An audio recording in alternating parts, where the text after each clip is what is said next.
সন্ধেবেলা আমরা চলে গিয়েছিলাম পুরীর বাঙালি বাজারে, যেখানে সবজি, ডাল, চাল, মাছ, মাংস, যাবতীয় যা যা লাগে সমস্ত কিছুর বাজার বসে। হোলসেলেই বাজার বসে বললে চলে। এখানে সব ধরনের সব কিছুই পাওয়া যায়, প্লেট, গ্লাস। কারণ এখানে অনেকে গিয়েই, পুরীতে গিয়ে অনেকে তোমার রান্না করে খায়। তোমাদেরকে এর আগের ব্লগে আমি বলেছি যে আমরাও গেস্ট হাউস নিয়েছি, কারণ আমরা এখানে নিজেরাই রান্না করে খাবো। আমরা সন্ধেবেলা গিয়েছিলাম, তাই বেশি মাছের দোকান বসেনি, 3টে মতো মাছের দোকান বসেছিল। আমরা সেখান থেকেই পমফ্রেট মাছ নিয়েছিলাম। সকালবেলা করে একদম ভর্তি হয়ে বাজারে সব বসে, মাছ, মাংস, সবজি, টাটকা টাটকা সব কিছু একদম ভোরবেলা বসে। ভোরবেলা ঠিক না, তোমরা যদি মাছ মাংস কিনতে চাও তাহলে তোমাদেরকে 8টার দিকে যেতে হবে, কারণ 7:30টার দিকে ওখানে বাজার ওপেন হয় পুরো ফুললি একদম। সবজি বাজারও এরকম 8টা থেকে 8:30টার মধ্যেই বসে। মাছ টাছ কিনে নিয়ে আমরা চলে গিয়েছিলাম সবজি কিনতে। শুধু মাছের তরকারি দিয়ে খাবো, তাই বাবা বলল একটু বেগুন, শসা, পেঁয়াজ আর যা যা লাগবে মাছের তরকারি করতে সেগুলো সব কিনতে আমরা সবজি বাজার করলাম। স্বর্গদুয়ার বিচ থেকে বাজার, মানে বাঙালি বাজার, বেশিক্ষণ লাগে না। তোমরা যদি হেঁটে যাও তাহলে হয়তো 10 থেকে 15 মিনিট সময় লাগবে।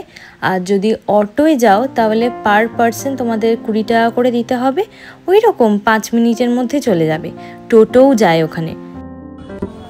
বাজার করা হয়ে যাওয়ার পরে আমরা চলে গিয়েছিলাম সন্ধে সমুদ্রটাকে উপভোগ করতে। আর পুরীর বাজার, মানে পুরীর সমুদ্রের পাশে যে বাজার বসে, মানে অসংখ্য শাকের দোকান, মায়েদের শাখার দোকান। বেশি এখানে শাকটাই সবাই কেনে পুরী সমুদ্রে এসে, আমরাও কিনেছিলাম। সমুদ্রের পাশে বসেই আমি ঘুগনি আর ভাই পাপড়ি চাট খেয়েছিল।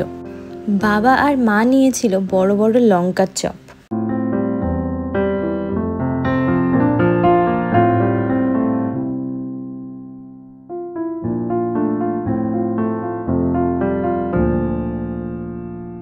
সন্ধ্যের আমেজ কাটিয়ে এইবার হোটেলে এসে রান্না করার পালা।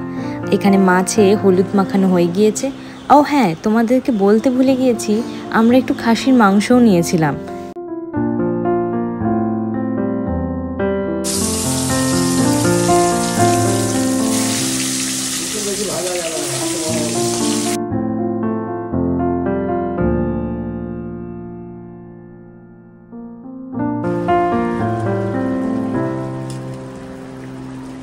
পমফ্রেট মাছের ঝাল কমপ্লিট, এইবার হবে মাটন।